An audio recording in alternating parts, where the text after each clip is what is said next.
My name is Maren Hollis, 34, public defender, and the only lawyer in my family who can't be bought.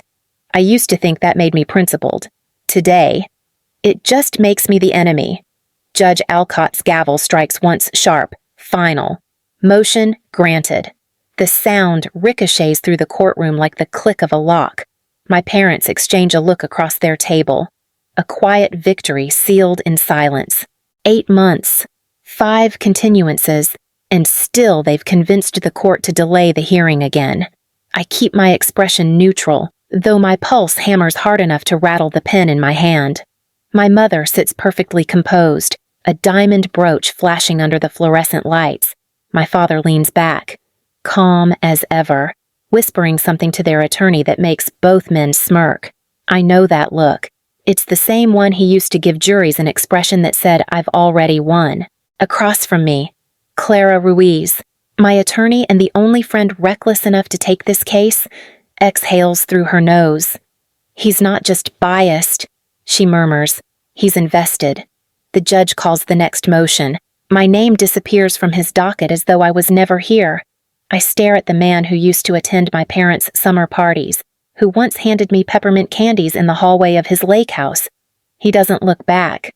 When the hearing ends, the bailiff's voice cuts through the shuffle of papers and closing briefcases. Court adjourned until further notice. I rise, legs stiff, eyes fixed on the man who calls himself my father. He adjusts his tie, avoiding my gaze. I walk past him without a word, out into the gray Seattle rain, where the air tastes cleaner than the courtroom ever will. By the time I reach the parking garage, I already know this isn't over. The rain follows me home, slipping down the cracked stairwell to my second-floor apartment. I toss my heels by the door and hang my soaked blazer over a kitchen chair already buried under unpaid bills. The hum of the refrigerator fills the silence. It's the kind of apartment that smells faintly of burnt coffee and law books, a place meant for passing through, not living in. I drop my case files on the table and stare at the stack of eviction notices and student loan reminders. On top lies the thin envelope from my father's lawyer. Formal and cruel. Petition to contest the will of Evelyn Ross. My aunt's handwriting flashes in my mind, small, neat. Deliberate, the same hand that signed the will giving everything she owned to me. Evelyn was the quiet one, an archivist who believed in paper trails, in keeping the truth safe where memory might fail. When she died, she left behind her townhouse in Queen Anne, a modest savings account, and a cedar chest that smells of lemon oil and secrets. My parents called it sentimental clutter. Now they call it evidence of instability. I lean back, staring at the water stain spreading across my ceiling. I used to think goodness had its own reward, that decency would protect you from becoming like them. But growing up in the Hollis house taught me otherwise. My mother polished every lie until it shone, smiling for neighbors while freezing out her daughter. My father believed control was love, that money could be morality if spent elegantly enough. When I chose the public defender's office instead of joining his firm, he called it rebellion. I called it survival. The ceiling drips once, then again. I reach for my briefcase and pull out Aunt Evelyn's key, heavy and cold in my palm. The cedar chest waits in her house across the city, sealed and silent. The last thing that's truly hers, and maybe the last piece of truth I have left to defend. By morning, the rain has turned to mist, the kind that clings to your clothes and makes everything feel unfinished. I meet Clara at her office downtown, a narrow room that smells of printer ink and determination. Files are stacked in neat towers across her desk, marked with yellow tabs and the quiet fury of someone who still believes the system can be repaired. She pushes a folder toward me. 5 continuances, 3 sealed motions, and 2 private conferences in chambers. None of this is standard. I skim the notes, each line a small betrayal written in legal shorthand. Every delay buys my parents more time to paint Aunt Evelyn as unstable. Every sealed motion hides their connections behind confidential procedural matters. I rub the bridge of my nose, exhaustion thrumming in my temples. You think Alcott's getting something out of this? Clara leans back, tapping her pen. I think he already did. That afternoon, we meet a courthouse clerk, Joyce, in the basement cafe across from the filing office. She's mid-50s, sharp eyes behind round glasses, the kind of woman who's seen too much but still cares enough to whisper the truth. She stirs her coffee and glances around before speaking. Your father and Judge Alcott go way back. There was a consulting fund in the 90s tax work for some defense contracts. I can't prove it, but it wasn't clean. Clara's pen freezes midair. A defense contract. Joyce nods once, then slides a napkin toward us. On it, she's scribbled a name, Hollis Strategic Consulting. Search that, she says quietly, but not from your work computer. That night, I sit in my apartment lit only by my laptop's glow. My inbox pings a new message from an address I don't recognize. Subject ask about Winter Lantern. Attached a grainy photo, dated 1998. My father and Judge Alcott stand side by side at a military base, smiling under a banner that reads, Operation Winter Lantern. I stare at the screen. The air in my apartment suddenly heavy. The photo feels like a hand reaching out from a buried past, pulling me towards something I'm not ready to see but can't afford to ignore. 2 nights later, I drive across the bridge to Queen Anne. The streets quiet under a thin veil of fog. Aunt Evelyn's townhouse feels smaller now, shuttered and airless, as if it's been holding its breath since the funeral. I unlock the door, flick on the hall light, and dust drifts through the beam like slow snowfall. The cedar chest waits in the corner of her study, the brass latch catching the dim light. I kneel beside it and fit the key into the lock. The hinges sigh. Inside are her familiar treasures, vintage postcards from Maine, pressed wildflowers folded in tissue paper, a library card from the 1970s. I breathe in the scent of cedar and lemon oil, the scent of her calm. But something feels off. The bottom board sits higher on one side, a barely visible seam running across it. I slide my fingers along the edge and press. A soft click breaks the silence. The panel shifts upward, revealing a narrow compartment lined with felt.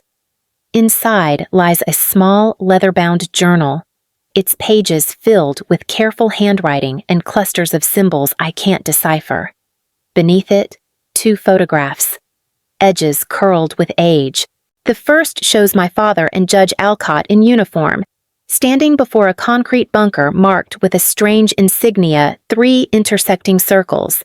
The second captures both men shaking hands with a woman in civilian clothes, her back to the camera.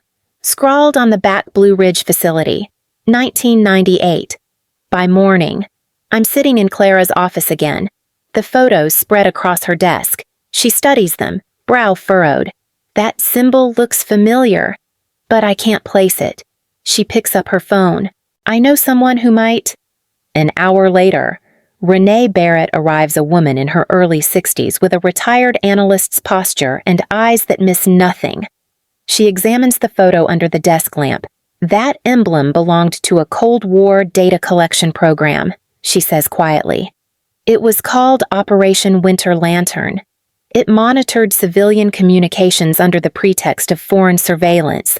If your father and Judge Alcott were involved. She pauses, her voice tightening. This goes deeper than inheritance. Maureen. Much deeper. The room feels smaller. The air smells of old paper and fear. And, for the first time, I understand what my aunt was really trying to protect. 3 days after Renee's visit, Clara calls me to her office. Her tone on the phone is clipped. Careful. They've requested a private meeting. She says, no court reporters, no record. When I arrive, Mark Delaney, my parents' attorney, is already seated at the polished conference table. He greets me with a salesman's smile and a handshake that feels rehearsed. His briefcase gleams like it's been waxed for this very moment. Ms. Hollis, he begins smoothly. My clients would like to resolve this matter amicably. He slides a folder toward me. You'll receive the full inheritance as stipulated in the will, plus $200,000 as a goodwill gesture. Clara's eyes narrow. What's the condition? Delaney taps the document with a manicured finger. A standard non-disclosure agreement, non-disparagement, permanent confidentiality, and the surrender of all personal effects belonging to the late Evelyn Ross. I open the folder. The language is precise, airtight, each paragraph stacked like a wall designed to keep the truth locked inside forever.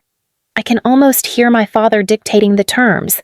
Delaney leans back, his tone almost kind. Ms. Hollis, this would end everything. No more delays, no more fees. You can move on with your life. The words "move on" twist in my chest. My rent is overdue. My car payment reminder flashes red on my phone. I think of the student loans that never stop calling. For a moment, I let the silence stretch, as if the air itself is measuring my hesitation. Then I close the folder. No deal. Delaney blinks, his smile faltering. You're certain I'm certain, I say, standing. You can tell my parents the truth doesn't scare me. Clara rises beside me, gathering her notes with steady hands. As we step into the hallway, her voice is soft but steady. Then we fight. Outside, the winter wind cuts through my coat, sharp and clean. For the first time in weeks, the cold feels honest. By the end of the week, Clara's office looks less like a law firm and more like a crime lab. Stacks of binders line the floor, receipts taped to the walls in a constellation of dates and dollar amounts. I sit cross-legged on the carpet, highlighter in hand, surrounded by the quiet hum of fluorescent lights and old secrets. Clara flips through a spreadsheet she printed from a subpoenaed account summary. Look at this, she says, tapping a column.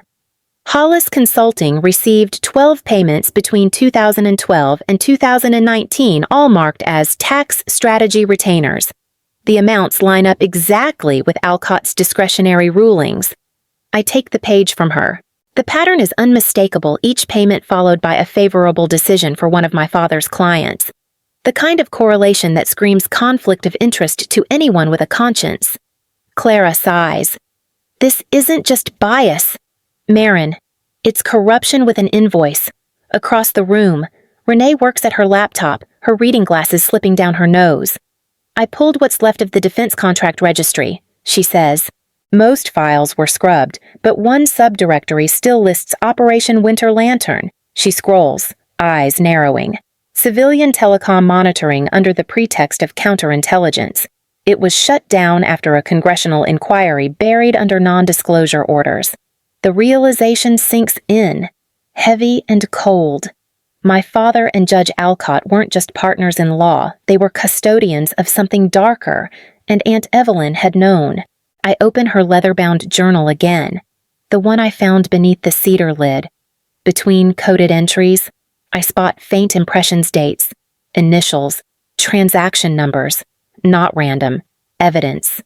She hadn't kept this to remember. She'd kept it to survive. My aunt wasn't merely an archivist. She was a whistleblower. Every postcard she collected, every letter she filed away, it was all part of a shield built from paper and patience. I closed the journal carefully, my fingers trembling around its edges. I used to think inheriting her estate meant inheriting a house, a savings account, a chest full of memories. Now I see it clearly. What she left me was a war she couldn't finish, and every document I hold is a weapon she prepared for the day someone like me would need to fight back. The courtroom smells of varnish and nerves. Fluorescent light glints off polished mahogany as Judge Alcott shuffles his papers with theatrical patience.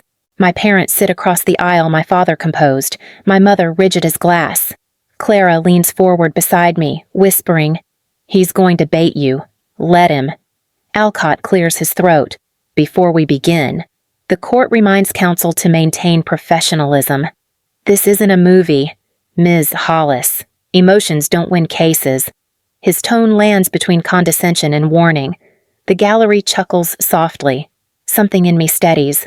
Maybe it's exhaustion, or the memory of Aunt Evelyn's careful handwriting, or the weight of everything they've buried. I rise, permission to address the court directly.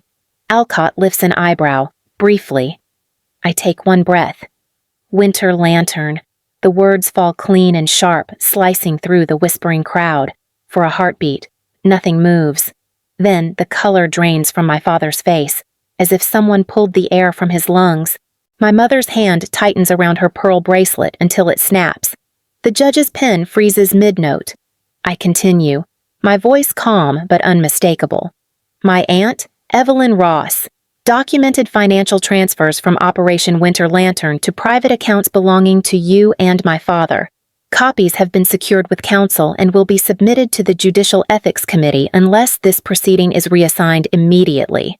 Alcott's mouth opens, then shuts. That's a very serious allegation. He manages, I'm aware. Reporters begin to scribble. Cameras flash from the back row.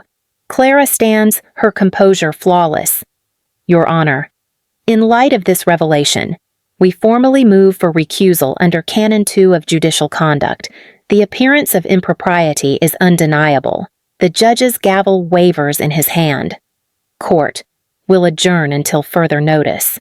His voice cracks on the last word. He gathers his files and retreats to chambers without looking at anyone. I sink back into my seat, the echo of my pulse louder than the shuffling papers and murmuring voices. Across the room, my father stares at me, not angry, not smug, just stunned. The silence stretches until Clara touches my arm. Breathe, she whispers, and I do. For the first time since the fight began, I take a full breath and let it stay. By the next morning, the story has already broken. Possible misconduct in Seattle probate court. The headline glows from my phone screen, framed by photos of the courthouse and the judge's name printed in bold. I scroll through the article, feeling both exposed and vindicated. Clara's office line rings non-stop with reporters asking for statements. She gives them all the same answer. No comment until official review. Judge Alcott announces a temporary medical leave. My parents' legal team vanishes from correspondence. For 48 hours. Silence feels like victory until the silence starts watching back. It begins with a phone call just after midnight. No words, just breathing. The next evening, my car tires are slashed outside my apartment. I file a police report that earns a sympathetic nod and nothing else. When I tell Clara, she presses her lips together, anger flickering beneath her calm. We're moving the evidence, she says. Now, we drive to a downtown bank before dawn, the streets still wet from overnight rain. Inside the vault room, the metal doors hum faintly with the sound of security. We seal Aunt Evelyn's journal, the photos, and the ledger of transfers inside a safety deposit box under Clara's name. Watching the clerk lock it away feels like tucking a live wire into concrete. Later that afternoon, Renee calls. I've contacted an old colleague, she says, Major Caleb Monroe. He served in the same intelligence division during Winter Lantern. He's willing to sign an affidavit. We meet him in a quiet cafe near the marina, a man in his 70s with the posture of someone who still salutes habitually. He reads Evelyn's journal for several minutes, then nods. She was right to hide this. They all thought the data was gone. His voice softens. Your aunt left breadcrumbs for a reason. Ms. Hollis, you just lit the trail. As he signs the affidavit, the pen trembles slightly in his hand. Outside, gulls wheel against the gray sky, their cries sharp and distant. For the first time, the fight feels less like defense and more like survival. 2 weeks later, the courthouse is quieter than I've ever heard it. No reporters crowding the hallways, no murmured gossip, just the hollow echo of shoes against marble. Judge Sandoval, recently assigned to the case, reads from her notes with the calm authority of someone untouched by the Hollis name. In light of the respondent's voluntary withdrawal and the verified evidence of testamentary competence, she says, the will of Evelyn Ross is hereby upheld. The estate, including the property and all personal effects, shall transfer to the sole beneficiary, Marin Hollis. The gavel drops once, clean, final, across the aisle. My parents sit motionless. My mother stares straight ahead, jaw tight, refusing to look at me. My father's hands clasped together, white-knuckled. For the first time in months, there's no performance, only fatigue, carved deep into his features. Clara squeezes my shoulder, whispering, "It's done." Outside, the chill air carries the smell of wet concrete and newsprint. The press waits near the steps, cameras clicking like 1,000 tiny clocks. I walk past them, the cedar chest key cool in my pocket. My father's voice stops me halfway down the stairs. Marin. He stands alone, coat unbuttoned, his tie crooked. The arrogance is gone, replaced by something that almost resembles regret. "You don't understand what that project cost us," he says quietly. I turn to face him. I do. It bought everything money can't fix. For a moment, the wind fills the space between us, carrying the sound of shutters and distant traffic. He opens his mouth as if to reply, then closes it again. I walk away before the silence turns into something dangerous, something that might almost sound like forgiveness. The cameras follow my steps as I reach the sidewalk, each flash a burst of white against the gray Seattle sky behind me. The courthouse doors close with a dull, final click. Spring settles gently over Seattle, washing the city in pale light. I move into Aunt Evelyn's house on the hill above Lake Washington, the air scented with cedar and rain. Her books still line the shelves, their spines softened by years of use. The cedar chest sits beneath the window, no longer a vault of secrets but a careful archive. Inside are copies of every document, affidavit, and coded note secured and labeled for the upcoming ethics hearings. The days are quieter now. Clara still calls every week, updating me on the disciplinary proceedings against Judge Alcott. Renee has returned to her garden outside Olympia, sending me envelopes of pressed flowers the way Evelyn once did. Even the press has grown tired and moved on to new scandals. I've used part of the inheritance to establish the Evelyn Ross Integrity Fellowship, a fund for young lawyers who believe truth is a professional duty, not a career hazard. We sponsor research on judicial ethics and whistleblower protection, small ripples in a system that still pretends not to notice its cracks. One evening, I sit on the porch as the sun sinks behind the Cascades, painting the water in slow gold. A paper lantern rests in my hands, its thin shell trembling in the breeze. I light the wick and watch the flame bloom, soft and certain. The lantern lifts, drifting over the lake until its reflection becomes a second light below the surface. My phone buzzes beside me, a message from a first-year attorney asking how to handle a judge who keeps favoring the same firm. I smile and type back, "Document everything. Preparation is power." The lantern floats farther from shore, steady and bright, until the dark takes it whole.